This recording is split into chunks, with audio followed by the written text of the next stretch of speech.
Hey, so have you been getting your read on since we've been in a pandemic? Well, I've been getting my read on, and we're going to talk about some of the books that I've been reading and will be reading when we get back. I'm CLM II for Style with Power, the channel that helps empower men through style. Okay.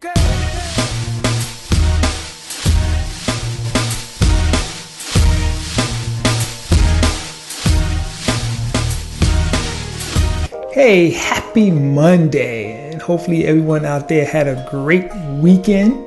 So I've been doing some reading, and I'm going to talk about some of the books that I've read, and hopefully you've been doing some reading. But listen, if you're into videos that talks about style, that talks about fashion, that talks about empowerment, and that talks about mindset, well, this is the channel for you. So don't forget, hit that subscribe button and hit the little notification bell so you'll know every time we upload a video. Well, as I said, I've been getting my read on, and I've been in higher education for now 20 years.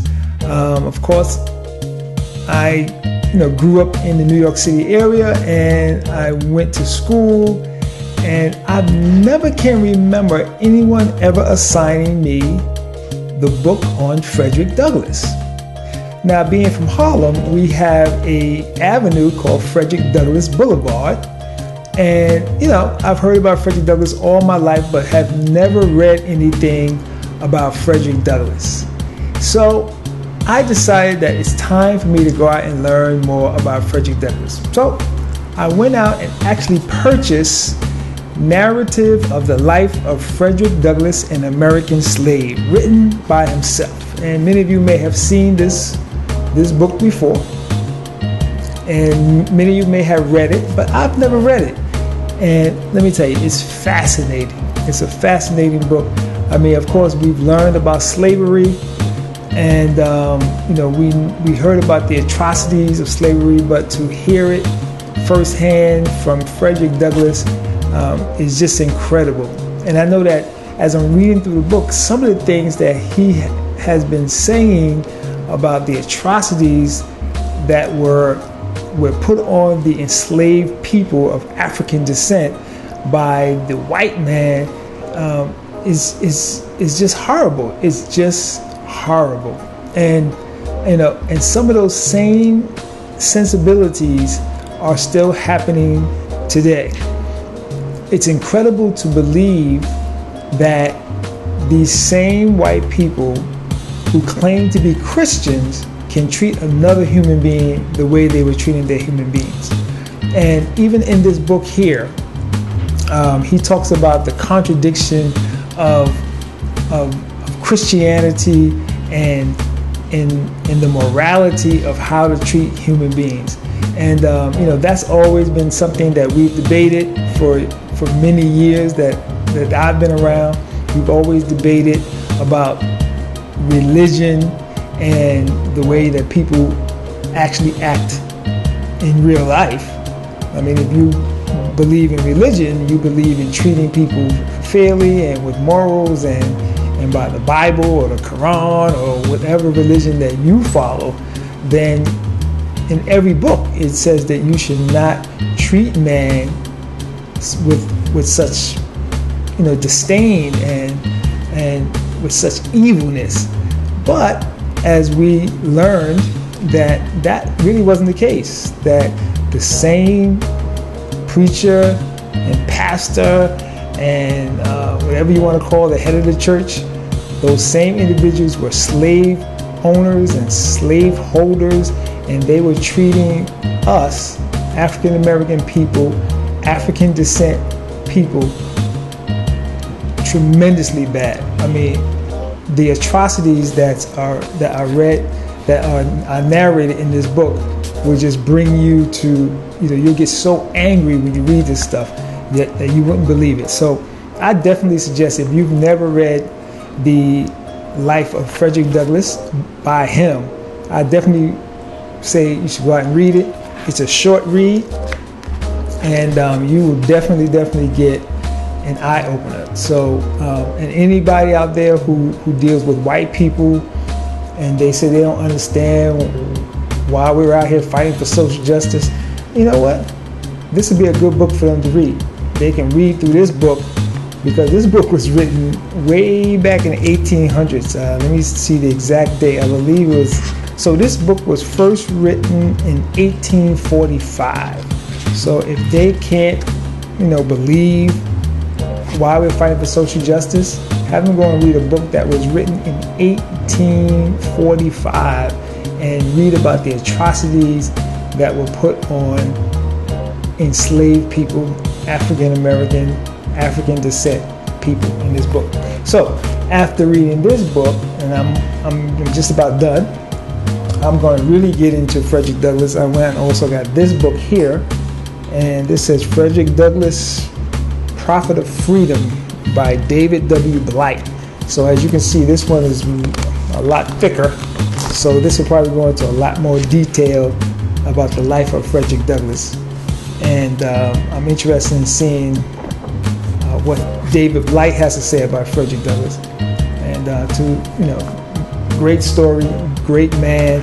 I definitely would recommend that you go out there and you read about Frederick Douglass and read about all the atrocities that he had to go through and that he had to witness. And finally, he became a free man and he became an abolitionist and he fought for other enslaved people to be free. So the next book that I'm going to recommend, and I really am looking forward to reading. I haven't read it yet, but I love this gentleman. It's called Begin Again by Eddie S. Glaude Jr. Eddie S. Glaude Jr. You may know of him. You may have seen him. This is a small picture of him right here. I'll probably do a close-up of him. Small picture of him right here. And Eddie S. Glaude Jr. is the James S. McDonald Distinguished University Professor of African American Studies at Princeton University and the author of Democracy in Black. So Democracy in Black is one of his first books, and he just put this book out called Begin Again, James Baldwin's America and its Urgent Lessons for Our Own.